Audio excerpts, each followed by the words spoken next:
Hello everyone, जय Shri Mahakal. Welcome back to खुशी की दुनिया। और ये है मेरा लेक्चर नंबर 4 जिसमें हम पढ़ने वाले हैं current affairs, weekly current affairs. और इस वीडियो में मैं कवर करने वाली हूँ 21 जून से लेकर तो 27 जून तक के करंट अफेयर। इससे पहले मैंने 3 वीडियोस अपलोड कर दिए मेरे चैनल पे। उसमें 1 जून से लेकर तो 20 जून तक के सारे करंट अफेयर मैंने कवर कर लिए हैं। मैं वीकली करंट अफेयर की वीडियो लाती हूँ हर संडे, तो आप देख सकते हैं। तो चलिए स्टार्ट करते हैं। और स्टार्ट करने से पहले मैं आपको बता दूं कि ये है मेरा एमपीपीएससी तपस्या बैच के अंदर में ये वीकली करंट अफेयर पढ़ा रही हूँ। और तपस्या बैच के बारे में मैं थोड़ा सा इंट्रोडक्शन देना चाहती हूँ। ये तपस्या बैच मैंने 1 जून से स्टार्ट करी है, जो कि मेरी मैं टारगेट करती हूँ एमपीपीएससी 2027 प्री प्लस मेंस को। और ये बिल्कुल फ्री होने वाली है सभी बच्चों के लिए, सभी स्टूडेंट्स के लिए। ऐसे बच्चे जो अफोर्ड नहीं कर सकते, बड़े बड़े इंस्टीट्यूशंस की कोचिंग्स की बैच नहीं अफोर्ड कर सकते हैं, तो उनके लिए ये बैच बहुत हेल्पफुल रहने वाली है। और मैं यही आशा करूंगी कि मेरी बैच अधिक से अधिक बच्चों तक पहुंचे और अधिक से अधिक बच्चे इस बैच का लाभ उठा सकें। तो चलिए स्टार्ट करते हैं। हमारा फर्स्ट पॉइंट है, the main event of the 12th International Yoga Day 2026 held as Kolkata at Kolkata. International Yoga Day 21st of June started 2015. On the occasion of International Yoga Day 2026, President Draupadi Murmu participated in a mass yoga program organized at Garrison Ground in Jabalpur. Yoga for the Healthy Aging is the theme of International Yoga Day 2026. क्या पढ़ा हमने कि जो 12वां हमारा अंतर्राष्ट्रीय योग दिवस था 2026 का। यहाँ से देखो योग दिवस से क्वेश्चंस कैसे आ सकते हैं। पहला क्वेश्चन हमारे यहाँ से यही बनेगा कि योग दिवस कौन से तारीख को है। ठीक है, योगा डे हमारा कब है? 21 जून। ठीक है, 21 जून को योगा डे होता है। ये हम 2015 से सेलिब्रेट कर रहे हैं। 2015 से 2014 में ये अनाउंसमेंट हुआ था, बट सेलिब्रेशन हमारा 2015 से चालू हुआ है, ये हम कह सकते हैं। यानी योगा डे हमारा 2015 से चालू हुआ है। तो ईयर पे क्वेश्चन आ चुका है। प्रीलिम्स में आप पीवाईक्यू देख सकते हैं एमपीपीएससी में। और डेट क्या हमारी 21 जून। तो यहाँ से ये भी पूछा जा सकता है, अगर आपको ईयर याद हो तो आप काउंट कर सकते हो, बट यहाँ से पूछा जा सकता है कि जो 2026 का हमारा योगा डे था वो कौन से नंबर का था, तो वो 12वां था। ठीक है, अब हर साल क्या होता है, ये जो अंतर्राष्ट्रीय योग दिवस है हमारा, इस पे अलग अलग जगहों पर कार्यक्रम होता है। तो इसका जो 2026 का मुख्य कार्यक्रम हुआ वो कहाँ हुआ? कोलकाता में आयोजित हुआ था। उसी के साथ में योग दिवस के अवसर पर जो हमारी राष्ट्रपति है द्रौपदी मुर्मू, इन्होंने जबलपुर में आयोजित सामूहिक योग कार्यक्रम में भाग लिया था। ठीक है, यानी कोलकाता में तो हमारा क्या हुआ था, इसका मुख्य कार्यक्रम हुआ था। मेन जो प्रोग्राम है वो कोलकाता में हुआ था, लेकिन जबलपुर में द्रौपदी मुर्मू जी ने पार्टिसिपेट करा था। स्वस्थ वृद्धावस्था के लिए योग अंतर्राष्ट्रीय योग दिवस 2026 का विषय है। ये मेन हो जाता है, दिस इज इम्पोर्टेंट कि क्या थीम रही हमारा जो इंटरनेशनल योगा डे है 2026, इसका जो थीम था वो क्या रहा? स्वस्थ वृद्धा अवस्था के लिए योग, yoga for the healthy ageing. ठीक है, याद रखिएगा, yoga for the healthy ageing. ठीक है, हिंदी में भी बता देती हैं, स्वस्थ वृद्धावस्था के लिए योग। ये योगा का इम्पोर्टेंट ही है करंट अफेयर, तो ये ध्यान रखिएगा। चलिए आगे बढ़ते हैं। The prestigious Skoch gold award 2026 was received by Madhya Pradesh Tourism Board for its responsible tourism mission at 108th Scotch Summit. विकसित Bharat on 20th June held at New Delhi. भावांतर भुगतान योजना 2025। अब देखो मध्य प्रदेश पर्यटन बोर्ड को, किसको? मध्य प्रदेश पर्यटन बोर्ड यानी एमपी टूरिज्म बोर्ड। ठीक है, हमारे एमपी का जो टूरिज्म बोर्ड है उसे 20 जून को नई दिल्ली में आयोजित 108वें स्कोच शिखर सम्मेलन, कौन सा सम्मेलन? स्कोच स्कोच समिट हमारी, या फिर हम लिख सकते हैं स्कोच सम्मेलन। तो स्कोच सम्मेलन कौन सा वाला? 108वां। तो 108वें जो स्कोच सम्मेलन था उसमें हमारे मध्य प्रदेश पर्यटन बोर्ड को अवार्ड मिला है। उसी के साथ विकसित भारत में अपने जिम्मेदार पर्यटन मिशन के लिए प्रतिष्ठित स्कोच गोल्ड अवार्ड 2026 से सम्मानित किया गया। अब हमारे एमपी को जो स्कोच गोल्ड अवार्ड है 2026 वो मिला था 108वें स्कोच शिखर सम्मेलन में, जो कि दिल्ली में आयोजित हुआ था 20 जून को। क्यों मिला था?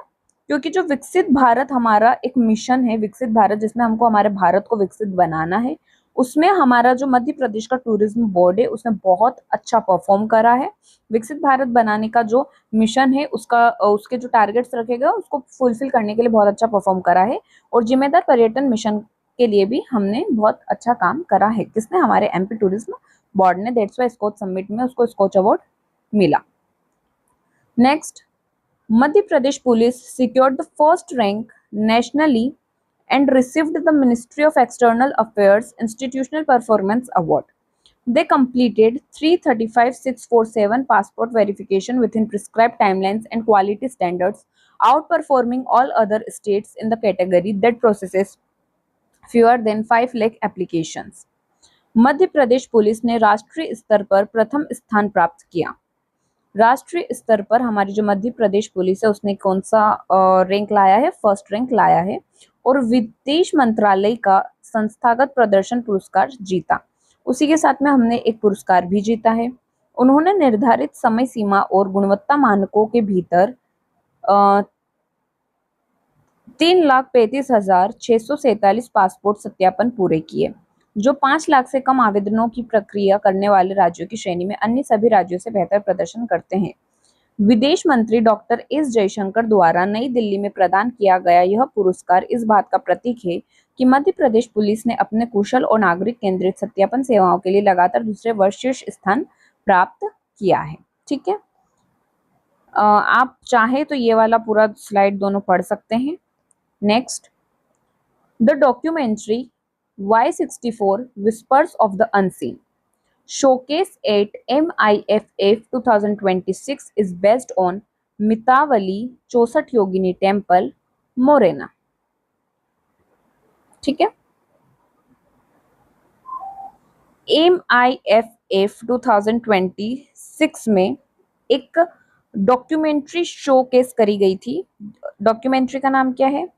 Y64 Whispers of the unseen. ठीक है, ये एक डॉक्यूमेंट्री है।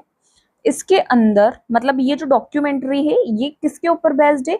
तो ये जो हमारा मितावली टेम्पल है, मितावली टेम्पल यानी मितावली एक प्लेस का नाम है जो कि मोरेना डिस्ट्रिक्ट में है। तो मोरेना में मितावली नाम की जगह पर हमारा 64 योगिनी मंदिर है। और ये आपने बहुत बार, अगर आपने एमपीजी के पढ़ी है तो आपको अच्छे से इस बात का पता होगा कि 64 योगिनी टेम्पल कहाँ कहाँ है और इसका क्या महत्व है। ठीक है, मैं यहाँ पर डीप में नहीं जाऊंगी। तो इस नाटक, इस डॉक्यूमेंट्री में बताया गया है, ध्यान रखना। The objective of self click 2.0, मैं पहले भी करंट अफेयर में सेल्फ क्लिक 2.0 जो हमारा कैंपेन है उसको बता चुकी हूँ। ये कैंपेन हमारा साइबर अटैक से रिलेटेड है, साइबर सिक्योरिटी से रिलेटेड है। Campaign is to spread digital awareness about cyber safety and cyber crime. Recently Balam Kakdi and Garadu, which are in the news for GI tag recognition, belong to Ratlam district. GI tag के ऊपर मैं एक अलग से video बनाने वाली हूँ और बहुत जल्दी वो आपको देखने को मिलेगी कि GI टैग क्या होता है। एमपी में अभी तक टोटल कितने GI टैग है, फर्स्ट कौन सा है और अभी तक कितने हो चुके हैं, उन सब के ऊपर बहुत जल्दी आपको वीडियो मिलने वाली है। तो सबसे पहले अभी अगर हम देखें तो कुछ नए जीआई टैग्स हमारी गवर्नमेंट ने दिए हैं। 4 जीआई टैग्स दिए हैं, जिनमें से एक तो है बालम ककड़ी और गराड़ू, जिनको रतलाम प्लेस को जिनके लिए जीआई टैग मिला है। ठीक है, तो Balam kakdi and Garadu is related to Ratlam district. Indori Malvi aloo is GI agricultural product of Madhya Pradesh. ठीक है। Then Khurasani imli of Mandu also discussed for GI tag is associated with Madhya Pradesh. Jumbo सीताफल is related to Sioni district. यहाँ पे हमने देखो ये 4 चीज पढ़ ली है। अब इसके अलावा बहुत सारे बच्चे कंफ्यूज रहते हैं कि जो बुरहानपुर का बनाना है जिसको हम ओडीओपी में पढ़ते हैं, बुरहानपुर का ओडीओपी क्या है? देखो ओडीओपी एक अलग चीज है और जीआई टैग अलग चीज है। ओडीओपी यानी वन डिस्ट्रिक्ट वन प्रोडक्ट और जीआई टैग यानी ज्योग्राफिकल इंडिकेशन, इन दोनों में डिफरेंस होता है। तो ओडीओपी के अलग प्रोडक्ट्स आते हैं, जीआई टैग में अलग प्रोडक्ट्स आते हैं। तो जो हमारा बुरहानपुर का बनाना है वो हमारे बुरहानपुर का ओडीओपी है और उसी को जीआई टैग में लाने की बात चल रही है कि बुरहानपुर के बनानों को हम जीआई टैग भी दे देते हैं, बट अभी दिया नहीं गया है। बहुत सारे बच्चे अभी कंफ्यूज्ड है इस चीज में, बट ये चीज ध्यान रखना कि अभी चल रहा है इस पे बात, बट दिया नहीं गया है। वंस अगेन हम देख लेते हैं गराड़ू और बालम ककड़ी, जिसको कहाँ का? रतलाम को गराड़ू और बालम ककड़ी के लिए जीआई टैग मिला है। मालवी आलू, इंदौरी मालवी आलू को इंदौर में, ठीक है, इंदौर को मिला है। उसी के साथ खुरासानी इमली मांडू धार, जम्बो सीताफल हमारा सिवनी, ठीक है। और Burhanpur banana of Burhanpur district also get GI tag. अभी मिला नहीं है, ये चल रहा है इस पे, ठीक है। Okay, next. Recently 825 manuscripts were discovered in Tikamgarh. Tikamgarh में बहुत सारी अभी मैन्यूस्क्रिप्ट्स मिली हुई है, पांडुलिपियां मिली हुई है टीकमगढ़ से। कितनी? लगभग 825। Under Gyan Bharatam scheme digitalization of manuscript take place. अब देखो एक स्कीम है ज्ञान भारतम जो कि इंडियन गवर्नमेंट द्वारा चलाई गई है। इस स्कीम के द्वारा जितनी भी मैन्यूस्क्रिप्ट्स या फिर हम उसको बोल सकते हैं पांडु लिपियां, ठीक है, तो जितनी भी मैन्यूस्क्रिप्ट्स या फिर पांडु लिपियां हमारे इंडिया में डिस्कवर हो रही है उन सबका डिजिटलाइजेशन करना है। किसके थ्रू? ज्ञान भारतम प्रोग्राम के थ्रू उनका सब डिजिटलाइजेशन कर रही है हमारी Indian government. Next, India's first operational smart city, India's first operational smart city, ठीक है, भारत का पहला परिचालनशील स्मार्ट शहर और पहला अंतरराष्ट्रीय वित्तीय सेवा केंद्र। Gift city Gujarat international finance tank city है जो गुजरात के गांधीनगर में स्थित है। हमारे भारत की फर्स्ट परिचालनशील स्मार्ट शहर यानी ऑपरेशनल स्मार्ट सिटी, और उसी के साथ साथ मतलब ऑपरेशनल स्मार्ट सिटी कैसे? जैसे स्मार्ट सिटी बना रहे हैं हम, बहुत सारी स्मार्ट सिटीज बना रहे हैं हमारे पूरे इंडिया में, तो उन स्मार्ट सिटीज में फर्स्ट ऑपरेशनल जिसने अपना जो कार्य है, वर्क है as a smart city start कर दिया है, ठीक है, परिचालन अपना चालू कर दिया है, तो वो पहली सिटी हमारी कौन सी है? Gift city, Gujarat international finance tech city. ये पूरा नाम यहाँ पर लिखा है जो कि हमारे गुजरात के गांधीनगर में स्थित है, ठीक है। गिफ्ट सिटी जो कि गुजरात के गांधीनगर में स्थित है वो हमारी भारत की पहली ऑपरेशनल स्मार्ट सिटी है। Chief minister doctor Mohan Yadav has proposed developing a gift city in Bhopal on the lines of Gujarat. मुख्यमंत्री डॉक्टर मोहन यादव ने गुजरात की तर्ज पर भोपाल में एक गिफ्ट सिटी विकसित करने का प्रस्ताव रखा गया है।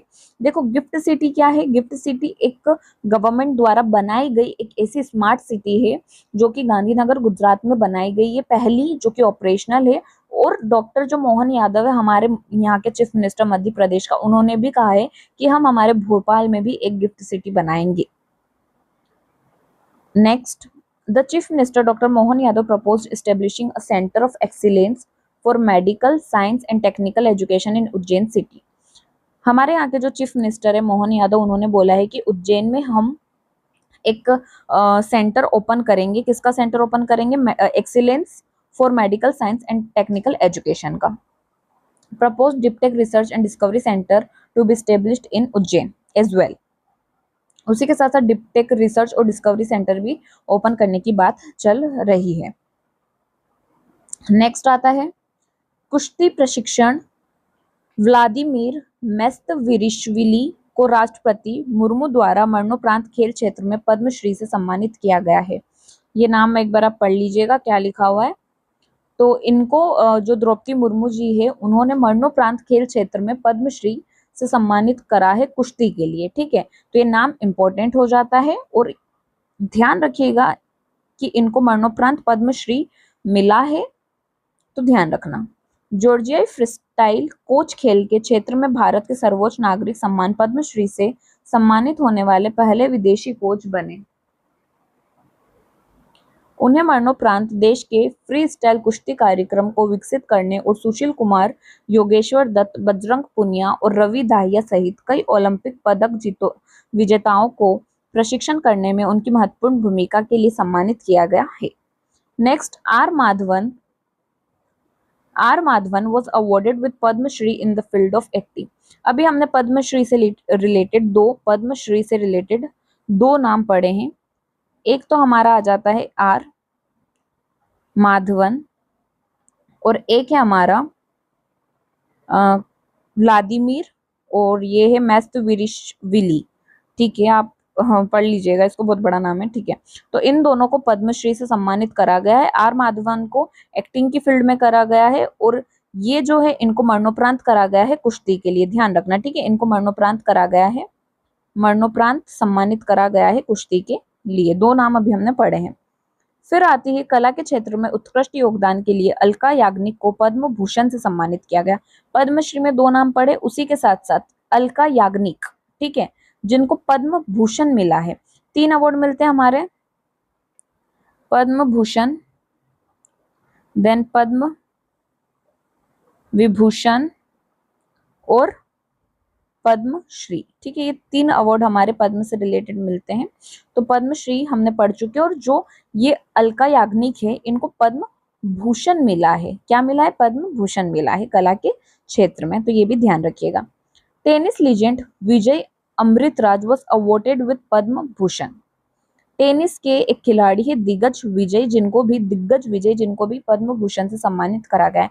तो 2 नाम हमने पढ़े पद्मश्री के और 2 नाम हमने पढ़े पद्म भूषण के। India's tallest wind turbine has been installed in Karnataka.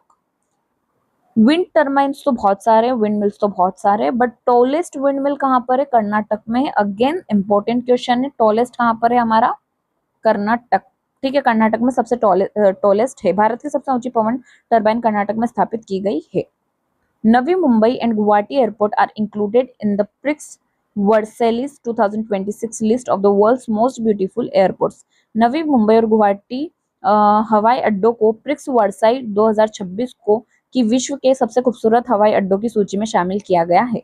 United Kingdom Prime Minister Keir Starmer recently resigned from the post of Prime minister.